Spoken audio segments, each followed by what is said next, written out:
मध्य प्रदेश की राजधानी भोपाल के पास एक ऐसा संदेश है जहां हनुमान बप्पा की अपार अनुकंपा बरसती है। राजधानी भोपाल से महज 40 किलोमीटर दूर सिद्धपुर नगर सीहोर के कस्बा क्षेत्र में जीवन दायिनी नदी मां सिवन नदी, जो अनंत काल से सिद्धपुर नगर वीडियो की प्राण दाहिनी के रूप में अपना अमृतुल्य जल जल से प्यास बुझाती आ रही है। इसी के तट पर स्थित पवित्र स्थल हनुमान फाटक धाम, जो कि राजा विक्रमादित्य काल से स्थित है। आइए जानते हैं और हम आपको दैनिक इंडिया न्यूज की टीम के माध्यम से यहाँ के मुख्य पुजारी श्री शेष नारायण तिवारी जी से बातचीत के दौरान इस मंदिर के कुछ अनजाने पहलुओं से परिचय कराते हैं।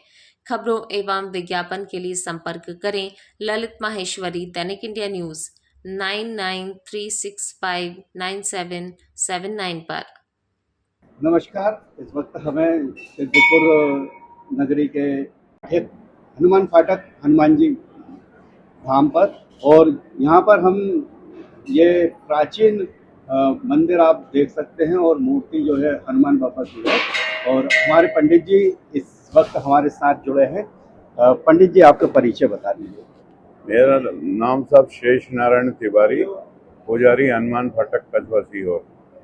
मुख्य पुजारी आप हनुमान फाटक कस्बा सीहोर। हाँ। तो इस मंदिर के बारे में जो क्या क्या मान्यता है? ये मंदिर तो बहुत पुराना है, मतलब और भी कुछ पहले मूर्ति थी जी। ये वो हमको नहीं मालूम है। दूसरी बात है कि पेशवा काल में हनुमान जी की मूर्ति का मतलब प्रकट हुई थी, और प्रकट होने के बाद हमारे ही परिवार वालों को सपना आया था। हाँ।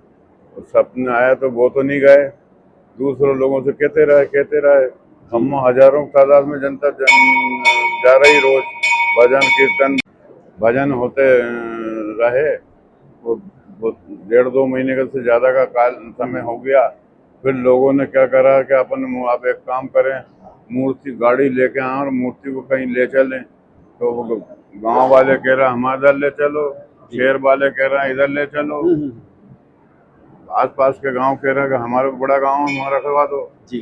तो वो हनुमान जी भी अस्पताल में हुए, कहाँ जाऊं क्या था करूं। तो उनको ब्राह्मण को दिया सपना। अब ये सब ब्राह्मण तो है नहीं जो मूर्ति ले जाने कह रहे हैं। तो फिर तो गाड़ी लेके आए, सब लोग इकट्ठे गए, पूजा पाठ करे, महिम जो तेज हुई। उन्हें पूजा करने के बाद फिर उन्हें गाड़ी में मूर्ति बिठा दी, और मूर्ति जो है 1 फीट नहीं आगे बढ़ती थी गाड़ी, और गाड़ी चूर चूर हो जाती थी। और इस तरह 6 गाड़ी उनने तोड़ ली। फिर 7वीं गाड़ी बनवा के और अच्छी मजबूत बनवा के ले चले। तो फिर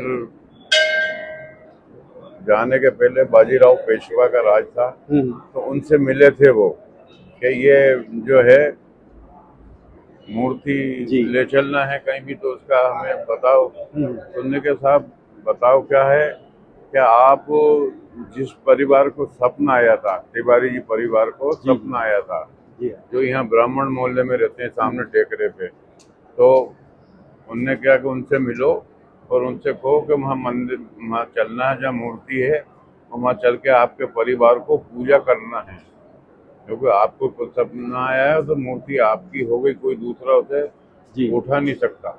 लगभग कितने साल पुराना होगा ये 860 साल पुराना। तो लगभग जैसे कि आज विश्व भर में जैसे कि और इस कलयुग में हनुमान जी की महत्व को दर्शाया जाता है, और कितने अपने श्रद्धालु आ जाते हैं। तो साहब बार त्योहार तो कोई गिनती नहीं रहती है। 8 दिन भी कोई, जैसा शनिवार और मंगलवार है तो गिनने इतना टाइम नहीं है, पर फिर भी कर दे डेली में 1000-1200 500 800 ऐसे लोग तो आ ही जाते हैं। बाकी अभी हनुमान जयंती के दिन ये हाल था कि हमें मंदिर में पाँव रखने जगह नहीं थी, और बाहर भी भीड़ लगी थी। शासन प्रशासन से क्या सहयोग मिलता है? कुछ नहीं। क्या आप कहना चाहेंगे चैनल के माध्यम से? भाई बहुत पहले जब हम मंदिर में यहाँ पे सन 70 से बैठे थे क्या, तो उसके बाद हमने कहा कि पहले यहाँ कच्चे का मट्टी की दीवारें थी जी, तो हमने कि इसको हटा के और अपन ईंट की बनाए। तो ईंट की बनाने लगे की कोशिश कर रहे थे। इस बीच में उसी दिन हमारे वहाँ मंदिर में आसपास आंधी तूफान खूब आया लपक के, तो उसमें हमारे बरसों से यहाँ अखंड ज्योत जलती थी, वो बुझ गई। आरती करी थी वो बुझ गई, दीपक कर लगाया तो वो बुझ गया। तो हमारे मन में बड़ी गणना आई, मतलब कैसे दुख हुआ जी कि यार ये मंदिर में अखंड ज्योत बुझना गलत बात है। फिर हमने एक विचार बताया कि यार ये जाली लगी थी यहाँ लोहे की, हमने कि जालियों को हटा के अपन दीवार बनवा देते हैं और उसमें फिर ये कांच वाले काम कर रहे हैं तो कांच करवा देंगे।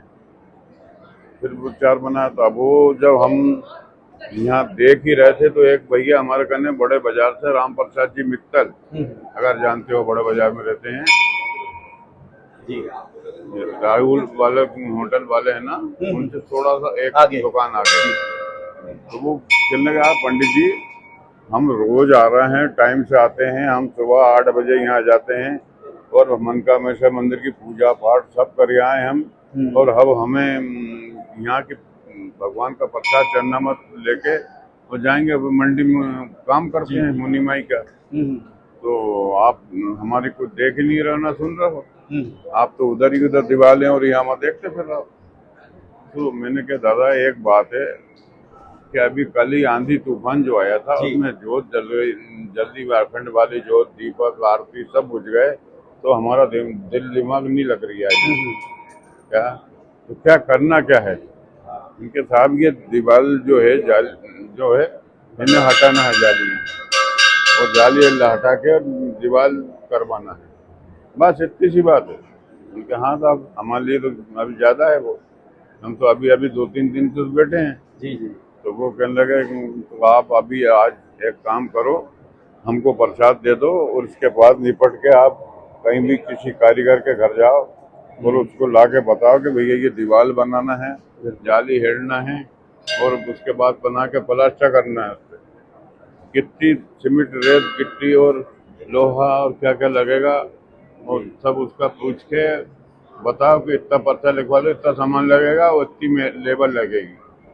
तो उन्होंने सब लिख के पर्चा के मेरे रात को 8 बजे के पहले मेरे घर दिया ना, क्योंकि मैं 8 बजे तक मंडी से आ जाता हूँ, फिर वो आपको सुबह 10 बजे मंदिर में सामान आ जाएगा। वो कल ही की तारीख में काम भी लगना, ये भी कह देना, वो एक कारीगर लगाए चाहे 2 लगाओ।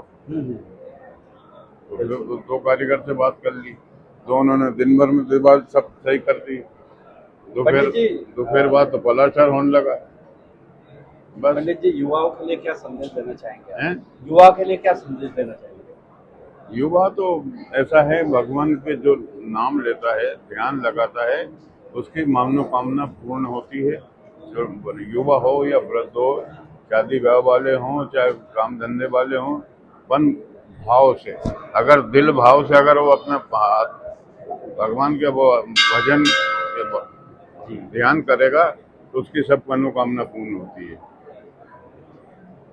और मनोकामना का भी एक हम कहीं का जो थोड़ा परेशान भी आता है तो हम उनसे ये बताते हैं, उनके भैया देखो, बाई भुजा असुर दल मारे तो दाहिनी भुजा संत जन तारे। आप जैसा दाहिनी भुजा में आके पहले तो 3 परिक्रमा करो और परिक्रमा करने के बाद यहाँ आके खड़े भगवान से प्रार्थना करो कि हमें ये परेशानी, मन में कोई आपकी आवाज सुने नहीं, और मन में अगर आप बोलोगे और वो भगवान सुन लेंगे और आपकी मनोकामना पूर्ण होगी। बस ये, और हुई बहुत लोगों की। सही।